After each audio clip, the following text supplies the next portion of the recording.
Thank you so much, P. Hi, everyone. I hope everyone is doing fine. This is the first webinar that I do throughout the lockdown, so it's going to be a cool experience to have you here with me through the topics that we're going to see.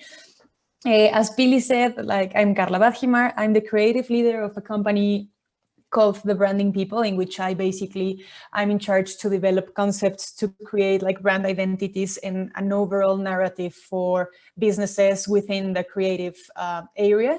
I have been working, I have a professional trajectory on video production, film production. I did a master's in screenwriting. I studied communications and then specialized in filmmaking. So I know everything about how to produce content and to put it out there to create a really well storytelling strategies for companies or for content production that really gets people attention, and how the stories can go through people's minds and engage with them emotionally. So I'm really excited to be with you here today. This is going to be like a webinar, but if you have any questions or any specifics that you want us to go through on the overall session, please feel free to tell me. I will be happy to talk with you about any specific questions.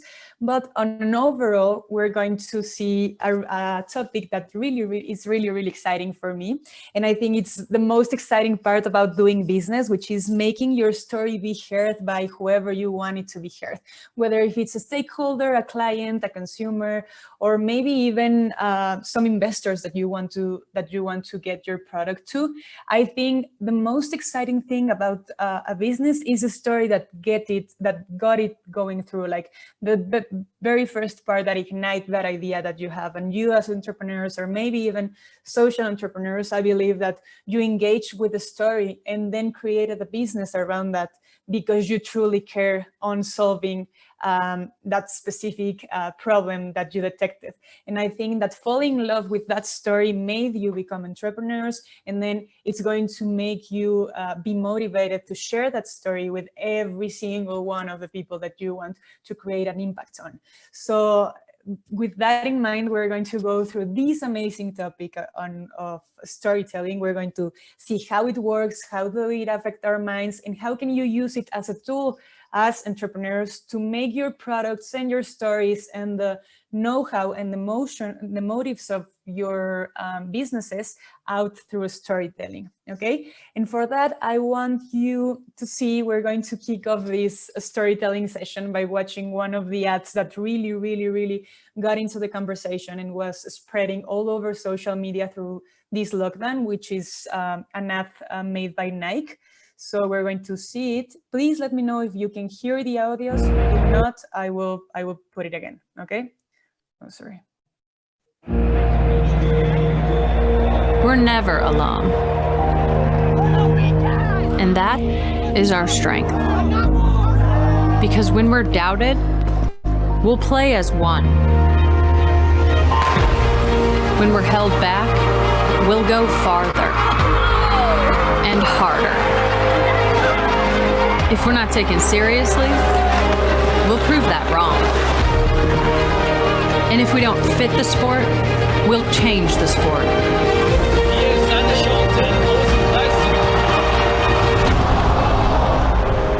We know things won't always go our way. And the world's sporting events are postponed or cancelled. But whatever it is, we'll find a way. And when things aren't fair, we'll come together for change. We have a responsibility to make this world a better place. And no matter how bad it gets, we will always come back stronger. Because nothing can stop what we can do together.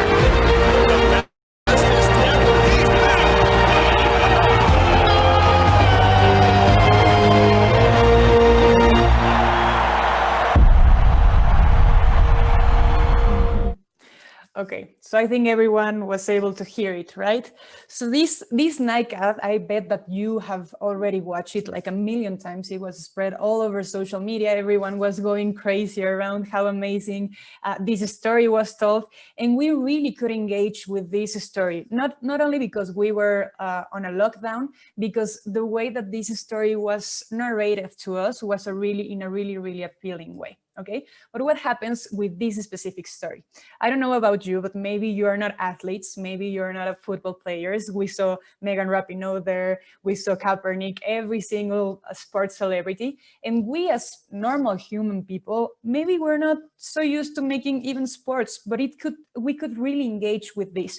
And at the end of the video, when we see this line that says nothing can stop sports, and then it goes with a mark that says us instead of sports, we can really engage with that, and we can really engage that to the specific situations that we lived through the lockdown. Okay, so in that way, we are like motivated and almost excited about watching this video.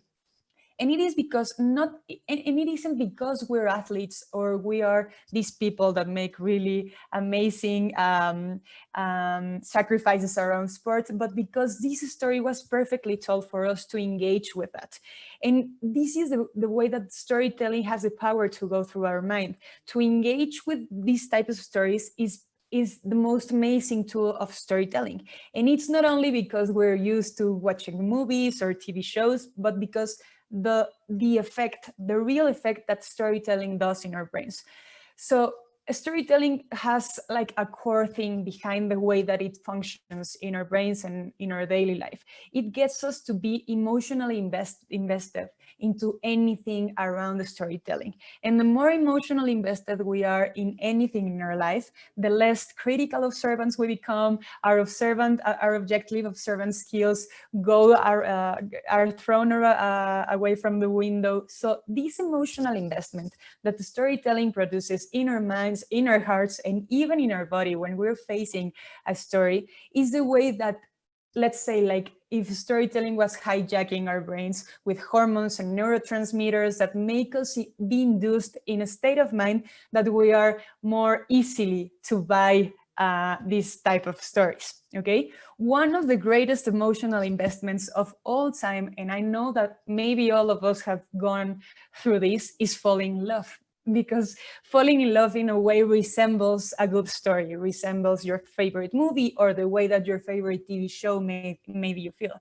Okay, when we fall in love, the exact same things happen as when we face a story. Okay, biochemically, we're in love for 13 months, not more. If you go through those 13 months, congratulations, your relationship is going to be successful because you have already gone through the falling in love experience.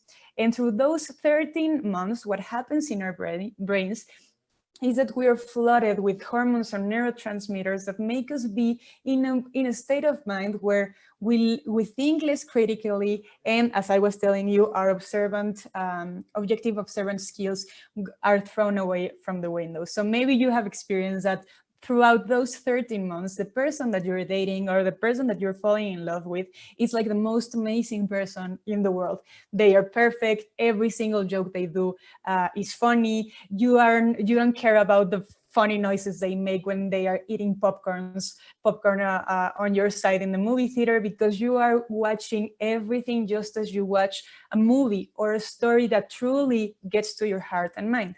Okay, but what happens after those 13 months are over and like you biochemically fall out of love? Well, your critically thinking and your objectively observant skills come back to your brain. You're not anymore induced in that state of mind that storytelling provoked you, and you maybe start thinking about the flaws of the person that is sitting right next to you. So maybe not all of the jokes are funny. You start noticing how the popcorn sounds when he or she eats it in a movie theater, because you are not anymore induced in that specific state of mind.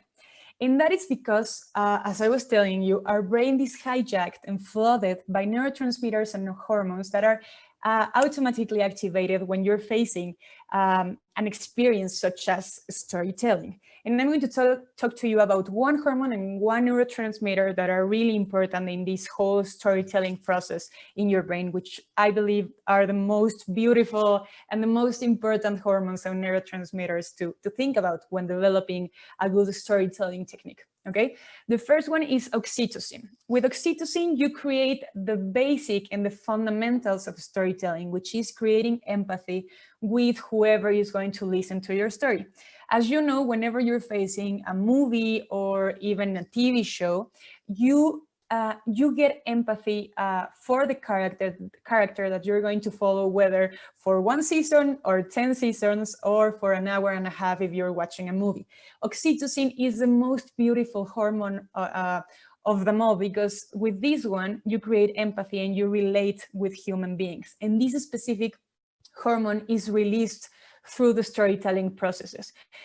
This might sound common to you, because this is a hormone that pregnant women release when they just had a baby. So this hormone is the one that creates the bonds between the mother and the baby, and it's the one that, by being released, creates empathy and basically gets us more human. So when this hormone is flooded in our body, you are going to feel the other person in a more human way and to really create bonds with that. So this hormone is the one that is present every single time you watch a movie, or you choose a favorite character, or you even cry for a character that was killed in your favorite TV show.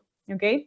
The second one is dopamine, which is a neurotransmitter that it's also released when you're facing a good story, or that you're facing a storytelling strategy, because with dopamine, you get to be more focused and some adrenaline is released in your body. What happened with dopamine is a thing that happened when you were watching this video.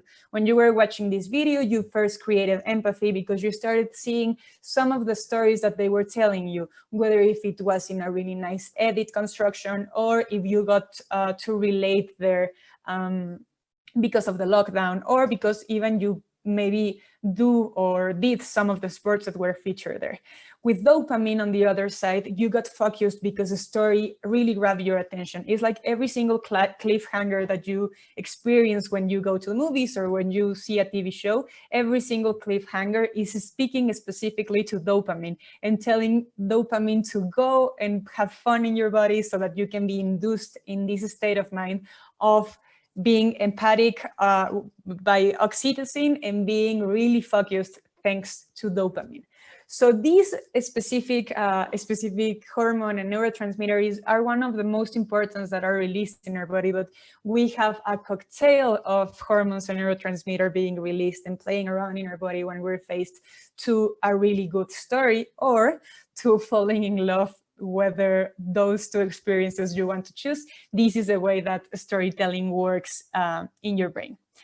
And storytelling is really important because it's not only what you say, but how you say it. And for you entrepreneurs, this is like some of the key parts of maybe even a pitch, or the way you present, or the way you sell something to future investors or coworkers, consumers. Anything that you are going to do is not about what you say, but how you say it. And for that, I put an example here, which is a really good film that I think I chose it because it's about one of the most famous entrepreneurs on earth, Mark Zuckerberg. I don't know if you've seen this. I don't know if you've watched this film. It's called The Social Network, and it's a film directed by David Fincher and with a beautiful script done by Aaron Sorkin, in which they tell us the story of Mark Zuckerberg while being sued by the Winklevoss brothers on which was the owner of the idea of Facebook. Okay, so for this specific movie, if you saw it in the movie theater, I think it was released in 2010, you paid a good amount of money to go watch a film about a story that you already knew. By the time that this movie was released, Facebook had been in the market for 6 years. Facebook was released in 2004.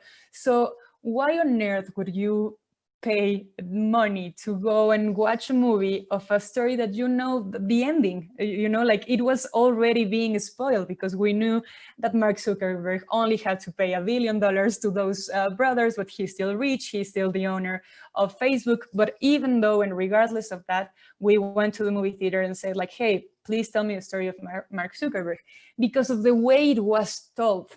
And this is the true power of storytelling. The way that these filmmakers told us, like, hey, I'm going to tell you a story, but I'm going to tell you in a way that it's new and appealing and attractive for you, is the thing that we put our money on, and the thing that because of what we decide to go to the movies and see this specific piece of film, okay? Because of course it's important what you say, and even you entrepreneurs, it's really important to throw facts and to throw projections of your businesses. But the way you say it is what really engage your audience or your investor, or the way that you develop a pitch, the one that truly captures the attention of whoever you want to get something from.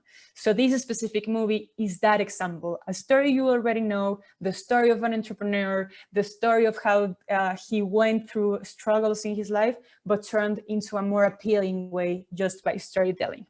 And with that, I want to tell you that, of course, facts tell. And of course, we need to see numbers when you present your business models and when you're trying to sell something or get investors or pitching.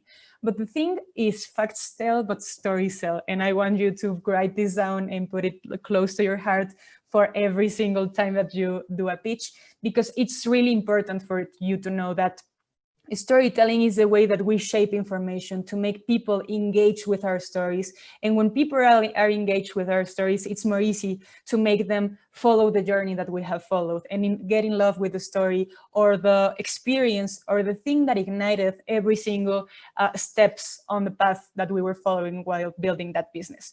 And for that, I'm going to talk to you about one really cool example of this, which is the worldwide known campaign of Got Milk. I think all of you have seen it on the streets. It was first released in 1993, and it's the most popular one right now is the one that you have like milk mustaches and a Got Milk slogan pops out in these commercials.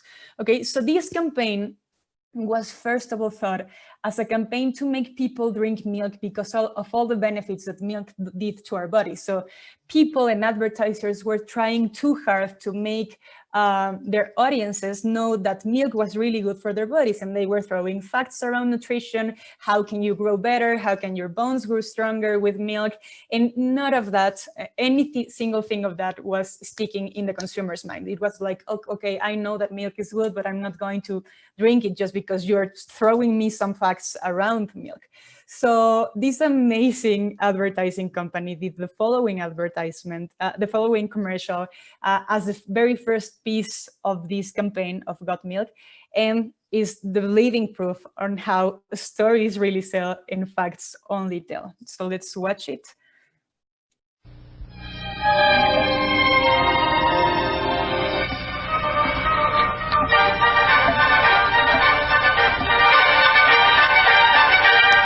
And that was the Vienna Wood Dance in B, one of my all-time favorites. And now let's make that random call with today's $10,000 question. It's a tough one. Who shot Alexander Hamilton in that famous duel? All right, let's go to the phones and see who's out there. Hello, for $10,000. Who shot... Excuse me? I'm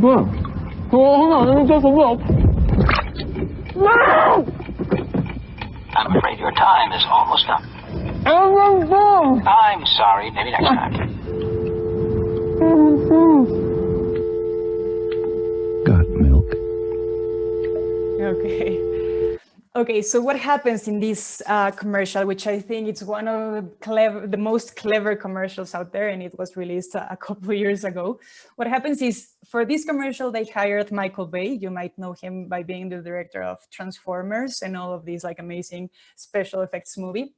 They hired Michael Bay to create these like weird, almost cringe commercial around a geek boy that knows everything about Hamilton and everything about Ironborn and everything around the killing of this person. Okay, so he's preparing this sandwich, and he runs out of milk, so he doesn't win the thousands of dollars that he could only have won under these circumstances. Okay, so what this amazing advertising company did was that they knew this quote that I'm putting you here in the screen. They knew that facts tell, and people already knew that milk was important for their lives, but they created a set of stories to sell those properties around milk. Okay, so they come up with the idea like, okay, we know what milk does when it's present in your life, but what happens if we shift that idea and we shift that story and we create a storytelling strategy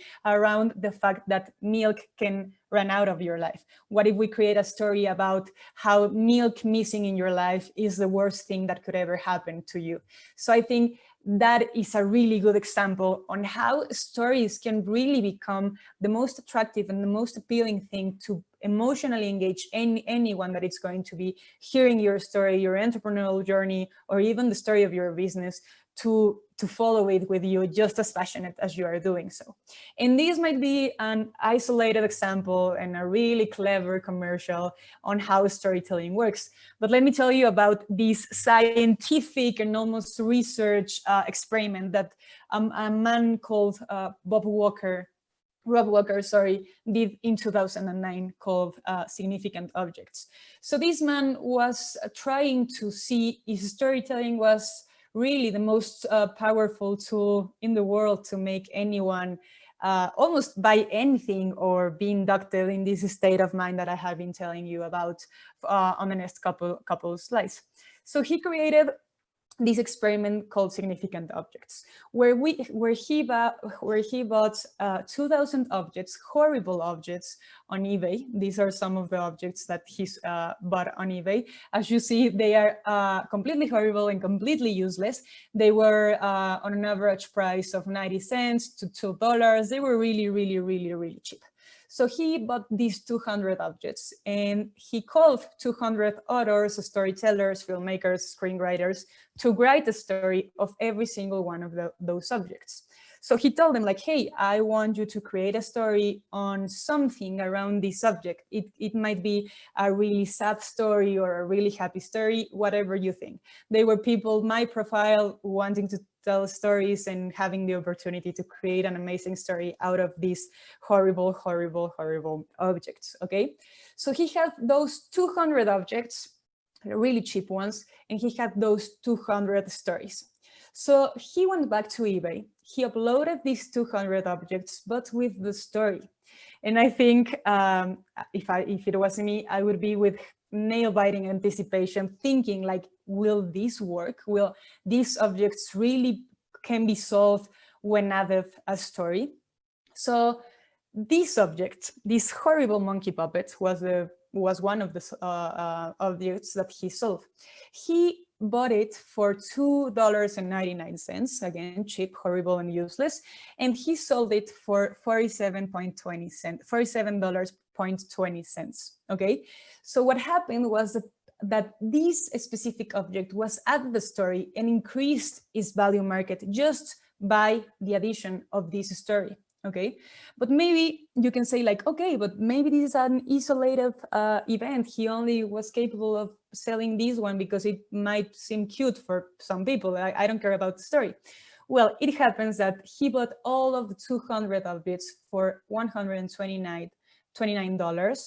As I told you, on an average price of $1 to $2, it was the price he got them all. And he ended up selling them for $8,000 after the story was added.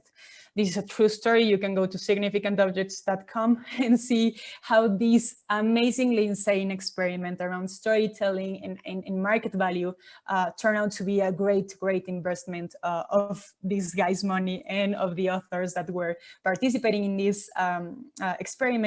And just as a disclosure, all of the money, these $8,000, were given to writer's girl program, so he did not make himself richer just by doing this social experiment, but he ended up doing a nice cause with that money. Okay, but if we think about this insane way that the story is working to making like people buy stupid things and useless things just because the story was added, I would like you to know, like, okay, maybe these were like, he was a really good marketer, or the stories were really good and maybe they bought the stories, I don't know. But what is really, really insane to think is the following thing. When we go to the movie theater and see movies just as James Bond, we pay a good amount of money to go see these types of movies. And when we leave the movie theater, we think like, wow, James Bond, at least the men in the room, and maybe some women, but we think like, wow, this guy is super brave and he's so adventurous and he has like this technique to get women amazing. So you leave the movie theater and you say like, wow, I want to be like James Bond. James Bond is my role model. I love him.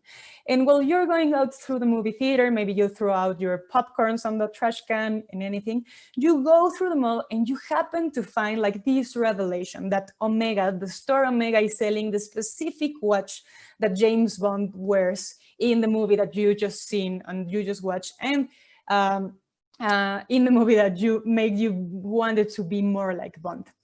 So people go to the stores and buy this watch, like 10,000 worth watch, and put them on their wrist, and they start feeling more like Bond. This happens, and it's not just a marketing strategy, but this happens because we as humans, we buy emotions rather than products. And if this watch is going to make me feel more like James Bond, of course I'm going to spend $10,000 in this specific watch, just as the people that spend a couple of bucks buying these horrible objects when the story was added. PQ Media, this amazing database, online database on market research and analysis around how market works, says that $10.5 billion are annually turned into product placement revenue every single year. And that means that product placement revenue is really connecting to audiences because of the way that they are inserted into storytelling narratives. And that's because we buy emotions. And that's because we want to feel, we want to be in a state of mind of that romantic movie we will go to the movies and see, and the state of mind that gets us to cry on a sad movie, or even want to look like James Bond on these specific films. And I could tell you everything around how to create a really good story. I think that some of you may know like this usual 3-act structure where you have a first act where you set up your the whole things that are going to happen in your pitch or your movie or the story you're going to tell, the act 2, which is the development or confrontation, and the act 3, which is the resolution. I could go through every single thing that I do while working on my scripts for movies or TV shows, and even the things that I learned in the masters on how to create a good story. And I would love to do that, and maybe we can have another webinar around that. But the key thing about storytelling, and people tend to misconceive it, is that storytelling is not about telling stories, regardless of the way that the name sounds per se.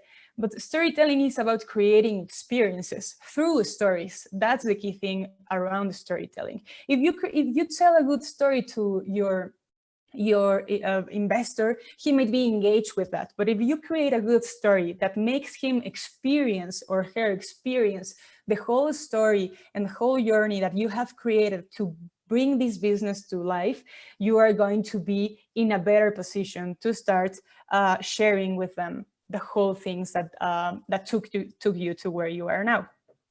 One of the most remarkable stories around how storytelling is truly experience creator is what Disney World does. In 2012, I had the opportunity to go to Orlando to one of the Walt Disney theme parks, and they told us a story that stuck in my mind for generations, and I'm even putting it in here to share it with you.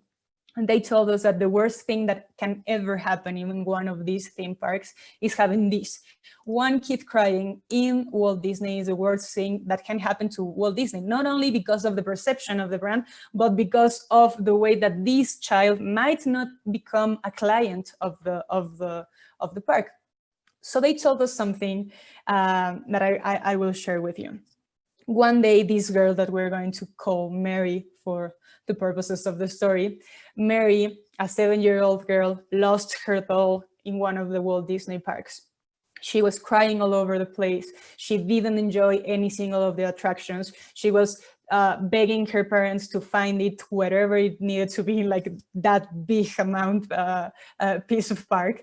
So they couldn't find it anywhere. They have visited some of the theme parks. It could be in the one they were there or even in the ones that they were before.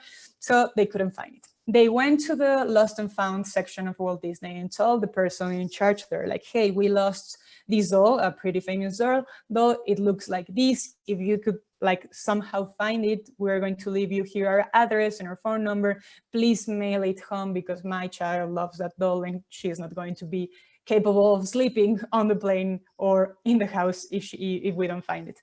So the lost and found section of the park took this case to an amazing department, which I would love to work in this environment, which is like Walt Disney's idea generators to create experiences. So they took this case to that specific department, and they told them like, hey, we have this situation, please make sure to solve it in the best way.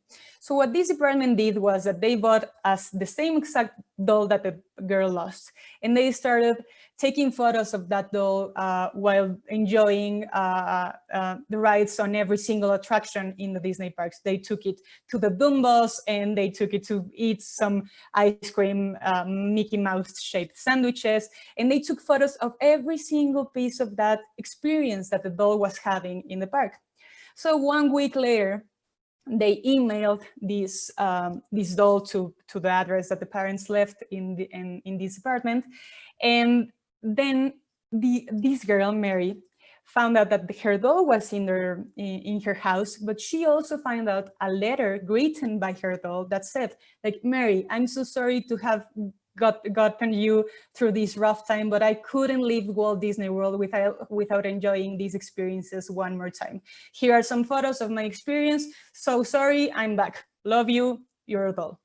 So what happened with this girl was that Walt Disney not only achieved to create smiles within the park, but they also achieved to create experience in this girl that for sure is going to become a client, like a lifetime client of the parks. She's not only going to enjoy and remember this whole Walt Disney experience because of the way it was for her and for her doll, but she's also going to take her family when she grows. So they have been ensuring generations of clients through one single really meaningful experience around the story. So Walt Disney has been the king of this storytelling, becoming experiences for a long time.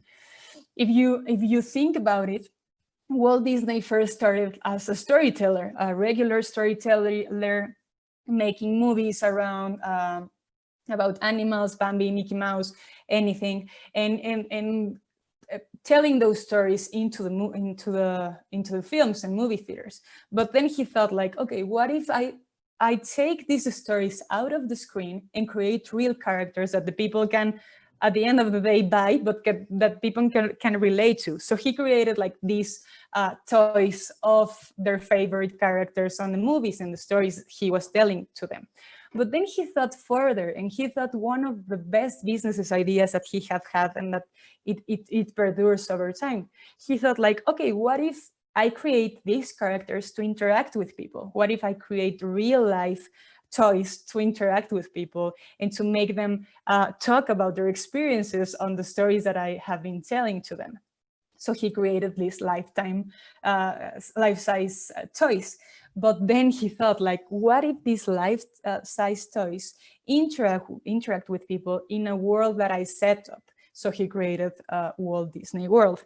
And in this world, every single story that he has he was telling and that he continues to tell over the years was a strong and created such a strong experiences that it's not insane to go to a Walt Disney park and buy a rat-shaped pan, and having rats in your kitchen when the last thing you want to have in your kitchen is a rat. So you go to these theme parks, and every single experience and story that Walt Disney created for us makes us be buyers and buy stuff that we might not even be thinking of it if it wasn't for the stories that he told us throughout the years.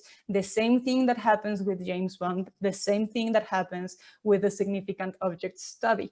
So storytellings that become experiences are more likely to captivate your audiences, your investors, your clients, your consumers, and even your friends to go through the journey that you're having as entrepreneurs or social entrepreneurs.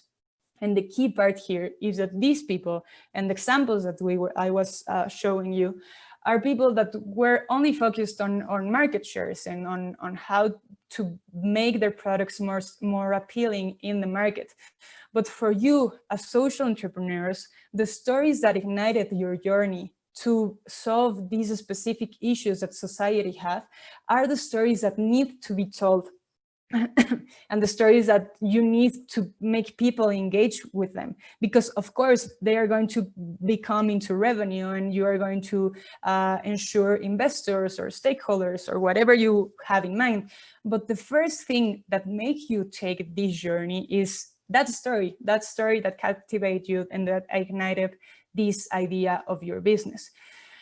Because at the end of the day, we want people to tell stories about us. The same way I'm telling you the stories about James Bond, the stories about Walt Disney, the stories about this journalist that created this experiment around storytelling and market proposition and market values. Because if you get people to tell stories about you and your business, you're expanding your network, you're expanding the possibilities of how can you get people to believe in your business and your story, and of course, support it at the end of the day. So that's it from my side. I hope you all enjoy it. And I'd love to have time with you for Q&A or maybe some questions around your specific projects. If you want to throw some questions around your favorite movies, I'm up to that too, but please be free to start asking or commenting anything. Thank you, Karla. I actually have a question. In the meantime, I don't know if someone wants to talk first or should I go? Okay, because I wanna ask you, like, if you have any tip or something, like how can they build their story? Like, is there anything like specific they need to think about on how they need to create a story for selling their product or their service? Yes, that's a good question, P. The most common place of them all, and I think that you all have been through that, is to put a name on the person that you're solving a problem to. I've seen hundreds of pitches that are like, hi, meet Karla. She's struggling to find water in her town, and something like that. Of course, that builds empathy with your audience and the people that are going to invest in your project. But it's so used so that people, it has been so used so that people are starting to know, like, okay, you're presenting me a persona which I am supposed to be empathic to, and I'm supposed to follow their journey and so on. So I would recommend all of you to not only create a persona, because it's the most obvious things when creating a storytelling strategy, but to create the highlights of your product that you can create and turn into a story. For example, let's say that, I don't know, if you are creating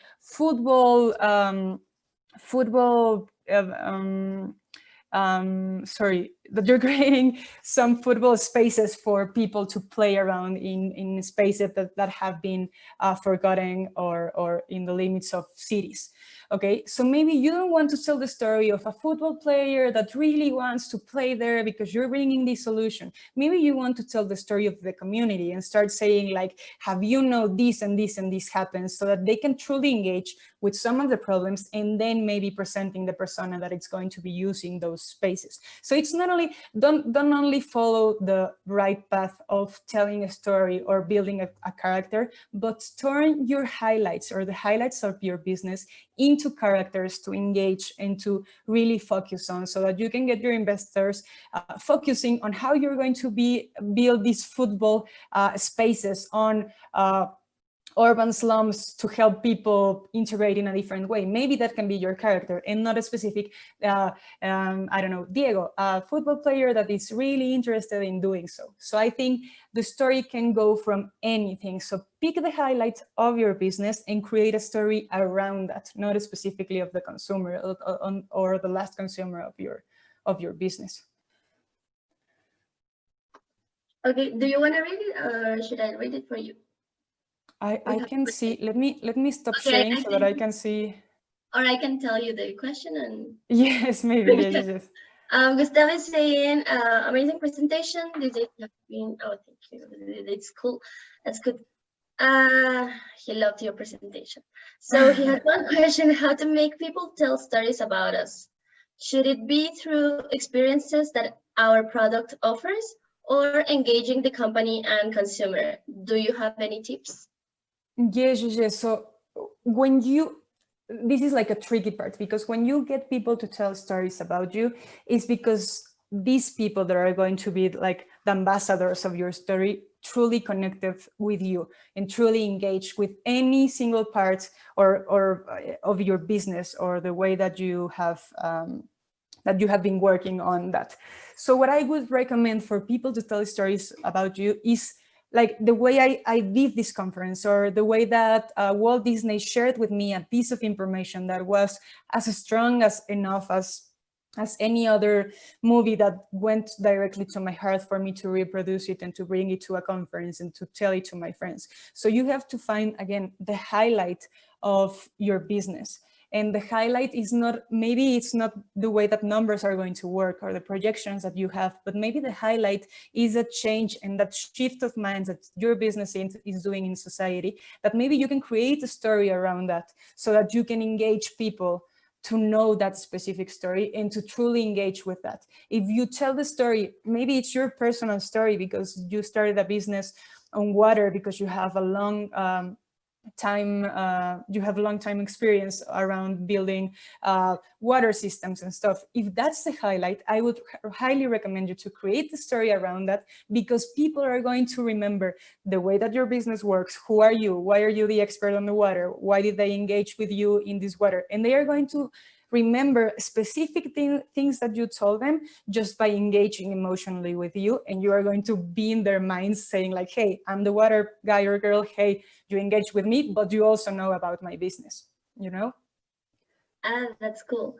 Lisa has another question. She's saying she really loved your presentation again. Can you think of anything that we should avoid while constructing our story for our product?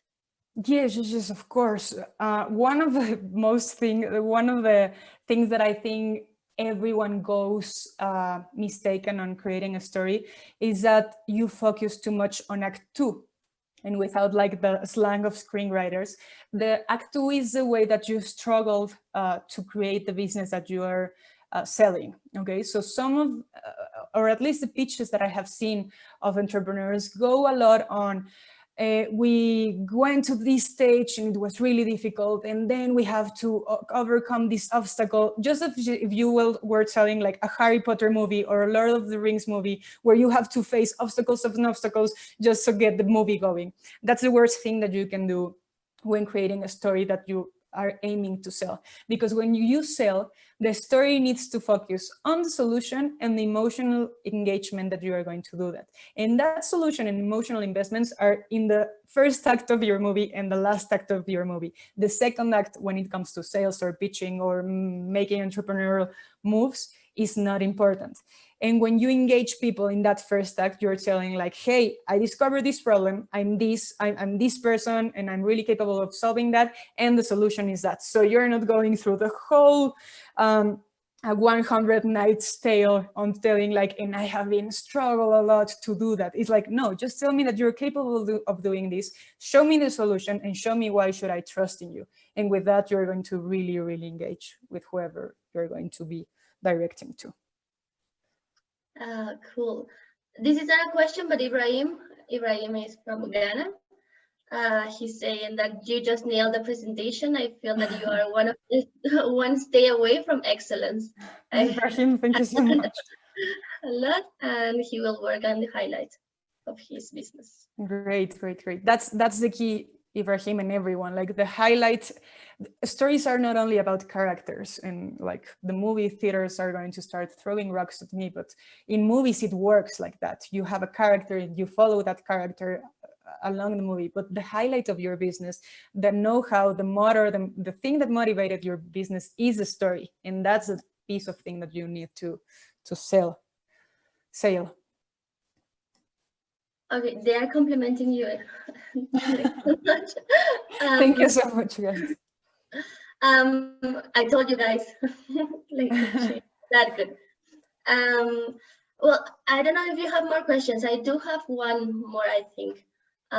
In this sense of selling, what do you think it is? Is it correct to say that you sell emotions or you connect with? Yes, that's the thing that we're going to keep here in our webinar, because of course you sell emotions. Like if we put the hats of marketers and salesperson and stuff, of course you sell emotions. James Bond, the thing that we saw here was a perfect example of that. You sell the emotion of being brave or having like these good qualities to get the girls that you want, or hitting on a girl in a bar. You sell that emotion and then you sell a watch. Or for example, the first part of the video in Nike, the very first video that we saw. Of course, it gets us exciting, hopeful. It gets us happy because we went through a lockdown, but nothing could stop us. But we didn't thought about that it was Nike selling us their shoes, and it was a brand selling itself, even though the message was amazing, and even though the message got us goosebumps or so, it was Nike making market presence through the emotions that we were going through in the moment. You know, like if you think about it, it can be like bad for ethics and so on, but they do that, and what they do is not, we cannot we can look at it not in a bad way, but in a way that if you really, again, social entrepreneurs and entrepreneurs are capable of showing the story that first bring you to that moment on creating a business, then of course you're selling emotions. You're selling the emotions that got you started to create this business, and that's fine. Just as Nike and the whole capitalism industry works, they are trying to have brand presence through your emotions and through things that connect with you. But I think from your side, you're doing a more heartfelt thing with your businesses, and if you sell emotions, and if you by that connect with people, as you said, P, it's a really good strategy to get your story out and to get your business, which is going to help millions, out. Right? Awesome. Alfonso has a question.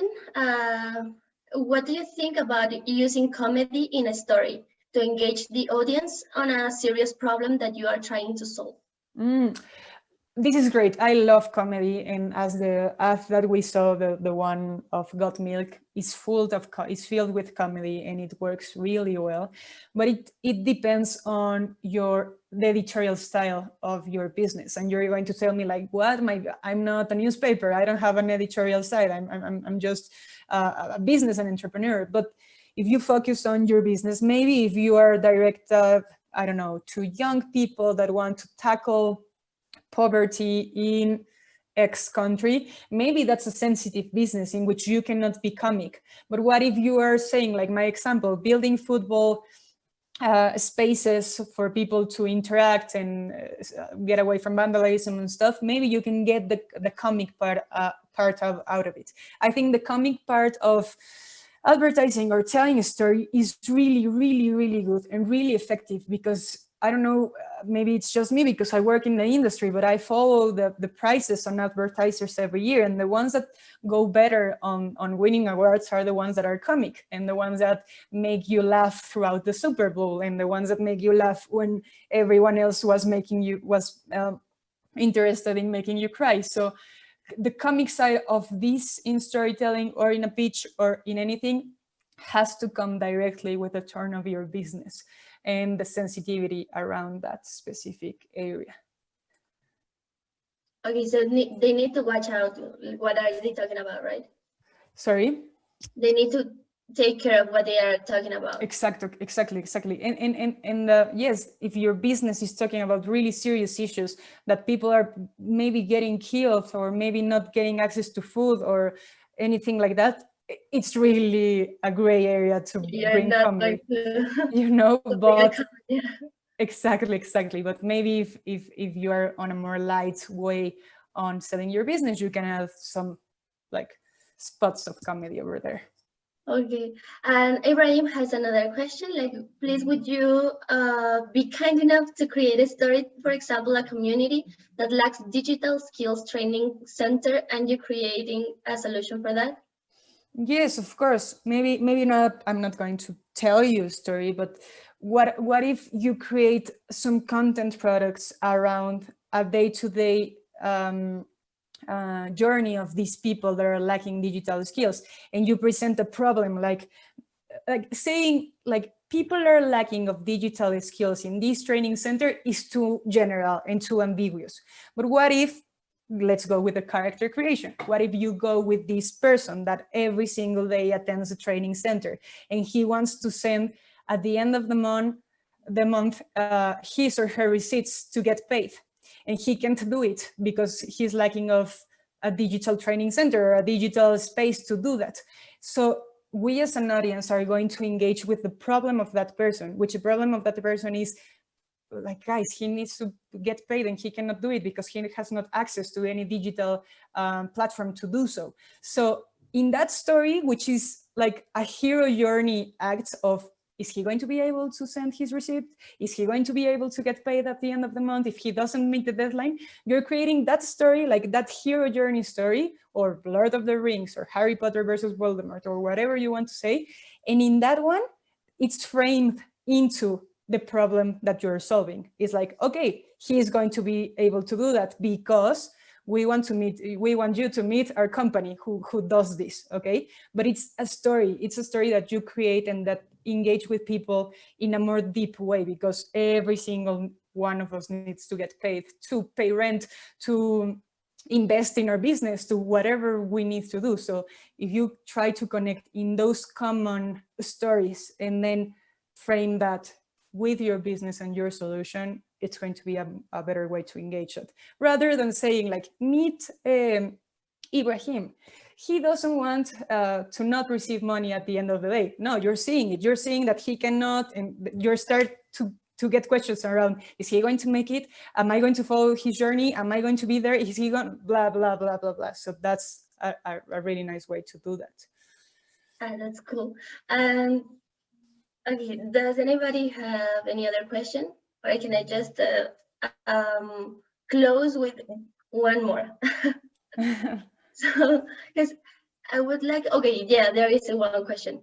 Okay, really cool, Karla. And she has two questions. So how can you sell the solution of a big problem like the mobility in public transportation, but not to sound like we can or be part of the problem to solve it? I mean, not to sound like a technical startup. And another question is, how can we create trust in us with our story? Okay, it's a really good one.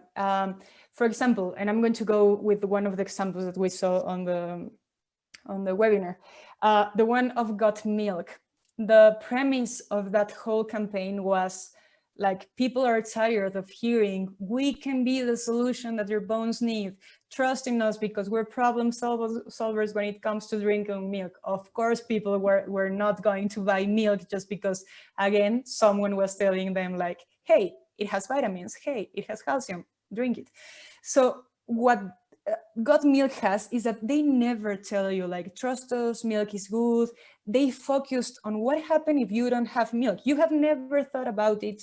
You have never thought about the lack of milk, but the way that people communicated you having milk, okay? So I think the insight that they have to create this campaign can really help you, because they did some market research and they did some data analysis and they interviewed some people. And one of the people that they interviewed in the focus group said like, ugh, the only time I think about milk is when I run out of it and I open the fridge and I want to have cereal and I don't have milk. That's the only single moment in my life that I think about drinking milk. So what happened? This insight that this person in the focused group gave them give them the possibility to think about milk in a different way. Okay, so for example, you have like this mobility in public transportation, which I think it's a space to work with comedy or to work in innovating the stories that you tell around that. Okay, so of course we're tired of we can or be part of the problem to solve it, or the sorry guys if you have one of these, or making public transportation one ticket at a time, or of course we're tired of these slogans and this way to communicate. But I would highly suggest you to create you can do research on just like a close group of people that use public transportation to identify their problems. And those of the problems can lead you to a concept in which you can create a story. And that concept from which the story is going to part is gold for you, because I mean, and we can talk about it when you have it, and I think we can have mentorships or so on. But I mean, if you can get these insights, maybe you can think about a way to speak about public transportation, not in the way that everyone speaks about public transportation, which can be whether from moving to A to C or whether to making your life more reachable to certain places. But what if someone of that focus group tell you like, I really want to go on a bike, and that leads you to create a story on how a bike versus the public transportation is not as friendly as they think. You know, it's a world of possibilities. It just happens to be the way that you shift that story and the way that you identify that problem to turn it into a story, just as Got Milk and just as the insight they have to create that. So is it necessary for them to create a video? No, not a video. The examples I show you here are videos because they are attractive to go with the flow of a presentation, but you can do anything. Maybe there have been moments in which, for example, brands start giving you tips, let's say on public transportation, like don't forget to drink water before you go on a bus, and don't forget to use your mask or whatever. And they start to create stories in different platforms, like for example on social media. At the peak hour of public transportation, they release a tweet that says, hey, did you took water? The line 2 is waiting for you, have a safe trip. So in that way you can disseminate key messages around different channels in which you're telling a story, not necessarily in a video, but you're telling a story in which people can relate to and relate to your product. Okay, that's so cool. I don't know, how are you doing with the time, Karla? So maybe we can. Fine. We can have another one if you need. Okay, we can have another one. Do you have any other one? Or because I would like to know if you have any, like which has been the most impressive campaign, well, not campaign, but pitch of an entrepreneur that you have heard or something. Do you know anyone? I have one in mind, and you know them, P. One of the most remarkable pitches that I've ever seen was one about a business that it's called, I think, Ulight. They were creating. We showed them. What? I showed them the video. Yes, that pitch was amazing. Yes. the one that they turned off the lights. It was a really cool way to like create this cliffhanger before you start your presentation, because everyone was like, what the hell is going on here? And then they turned out the lights, and that turned out to be the problem they were solving. So they created a perfect mix between the performance on stage, the solution that they were offering, and the engagement with the audience by doing like these tricks and gimmicks around their presentation. So that was a really good one, and I think that all of you have seen it already. Yeah, well, I don't know if you have seen them, but it is in the Facebook group. So watch it. It's the You Light presentation.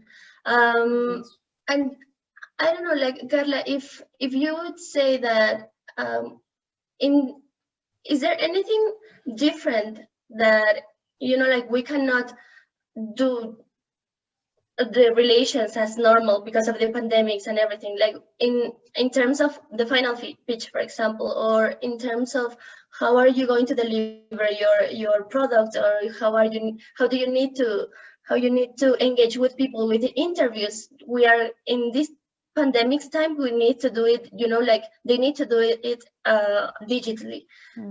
So is there anything that can you know, like improve the situation through the storytelling line, or is it going to change something around it? You know, like I don't know if I can make sense out of this, but you know, like yes. Yeah, can we solve, or well, not solve, but try to transform the situation of the pandemics in the ways that we do the relations through storytelling in a digital world? Yes, and that's a really, really good example. For instance, what happens right now in the industry is that people are tired of watching these type of interactions, like you on a screen that shows like you're being recorded by a camera in your computer. So what happened in the industry, just to give you a brief introduction, was that people were experimenting with digital-oriented documentaries and TV shows, and what happens if everything happens on the screen, and what happens if we do a thriller that happens only like in a Zoom call, or if we do interactions like in a normal movie but through Zoom. So people are getting tired of that because we're constantly interacting with the screen, and it's horrible because it's our friend space, but our professional space, and the way we take classes and everything. So of course there's a certain how would I say it? People are resisting the screen in more bigger ways than we were doing before the pandemic. So the fact that you bring storytelling to life through digital platforms, and that you're trying to do a pitch here and every time is the same, and maybe you have a small room to innovate in the performance of that speech, is of course present, and I think it's going to be a paradigm of our times for the time to come. But I think what you can really do is let's try, if one Friday you're showing slides, you're showing 30 slides, what if the next Friday you tell the first part of your pitch, the part that doesn't have numbers or images that are really important for you to communicate that information, and just put your face there and try to make like eye contact, watching to the camera, and making people watch you while performing your pitch, because at the end of the day, what people are lacking of is human interaction. So that the more human you can make your pitch is better. For instance, right now you saw my presentation, and I think you saw my face in a really small way. What happens if you choose some parts of your pitch in which you can be just you, without slides, without anything that makes you digital oriented and engage in that way? What happens if you turn participations with your team, and in that turn of participations you switch off your slides? I mean, the thing is that we have to be interactive digitally, but in the most creative ways. And another thing is that people are using these platforms just like as a tool, and if it helps me put my slides, and if it helps me talk to the screen, it's fine. But for example, I have friends that are working with children, that are teachers for children from 3 to 4 years old, and they are trying to innovate with the digital tools. For instance, they do interactive presentations in which they ask the children to, hey, like, you spin the wheel and then you tell me the color of the color that pops up there. So in that way, the children are way more interactive within the screen, because the screen is showing them something to actually work on, not only featuring something. So I think you can innovate not only by doing this digitally, but using the digital tools on your side. What happens? I know that investors and judges are not children, but what happens if you create one interactive slide in which they can choose a photo to, I don't know, to determine the know-how of your business or the reasons to believe of your business. And then they wake up, they are putting attention, and they interact in a way with your presentation. So I think using the tools available is a thing that can make us better storytellers within the pitch or the presentations. Awesome. Yeah, that's really cool. I think you're really, really creative. Well, I think you are. Any other question, guys? So maybe we can set her free because she has an appointment. Or... Yes, I have some meetings, but I'm still on time. So if you want. Okay, you have time for another question. Yes. How did you get interested in this world? Because I think you studied communications, not filming, right? Yes. Because when I was younger, I always knew I wanted to be a filmmaker, and I used to do like short films with my neighbors, because I lived in a building where everyone got along with each other real well, and I was like, I want to do this. And I remember going through some books in which you could decide the ending of a story, or even the behind the scenes of the movies that I rented in the nearest Blockbuster from my house. And I was like, wow, I want to be working there. I want to be in that stage, and I want to create these stories. And then I did a master's in screenwriting, and I discovered that it's really amazing to write the stories that you have on your mind. So it doesn't need to be professional to write any story that's going to our hearts. And I highly recommend it to anyone. Maybe you have a really nice story with your grandmother or your fathers or whatever, with your parents, sorry, but it's really cool to write stories and to breathe all the things that are happening in your brain. Yes, I remember something. You have like, you take pictures of every single year, right? Of yourself. Like, she has a diary. What do you have?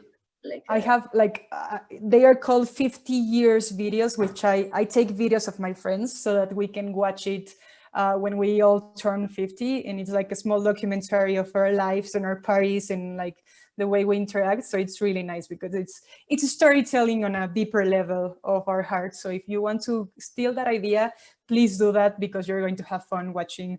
I mean, I have been watching the videos that I filmed like 3 years ago, and I was like, wow, my hair was different. I was friends with this person, blah, blah, blah. It's really nice. Not anymore. Yes. I think we ran out of questions, and I don't have any other. Just to say thank you, Karla, for this time, for everything that you shared with us. I think it was really, really insightful and meaningful, and just I think you shook their world. Like, how are they going to present? Because sometimes, like, I feel the entrepreneurial world or the process of creating a business could be really, really tough. Like in terms of technique, of like concepts. I mean, I need to know theory and everything. But then when you come with this kind of discourse of narrative, like, and this possibility of being more creative, I think it is like more refreshing for them. Like it gives them a space for them to be creative and get more deeper involved with their project. So thank you so much. No, thank you. And I'm glad that you all enjoyed it. And I wrote here that you can find me as Karla Wadgymar in all social media, and I will be happy to talk with you. I love talking with people. So if you have any questions, please reach out to me there. And I'm glad that this was helpful for you. And it's the fun part of doing business, telling your story and making people engage with it, right? Yeah. And thank you so much, P.